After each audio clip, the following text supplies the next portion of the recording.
A fairly quick one here. This video was requested by Harry, and originally I was going to tack some photos and such on the end of another video, but this was a bit too much for that.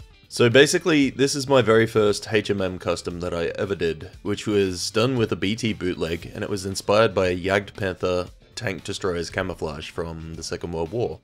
It was also one of the very first things that I had ever airbrushed, and for two reasons, this is what I call a Panzer pattern custom. The two things being A, named after the exact Zoid that I did it on, and B, the fact that it's a Panzer tank colours, specifically with the underbody being German grey. I used AK Interactive's late war AFV set and dressed up most of the armour all over with a dry brushing of steel here and there to give wear and tear all over, and then I covered him with a wet dust and rust look over the top to then lead into the muddying of the pores, and ultimately this was to represent more of a Eastern Front look from that period.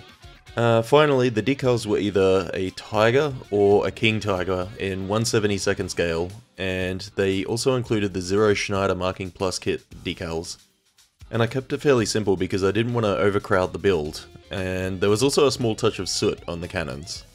That's basically about it. The reason why his leg is cocked is due to where it sits in my office currently, and I'd rather not muck around and play with it, so that won't be changing. Anyway, that's my Panzer pattern Panzer. Cheers!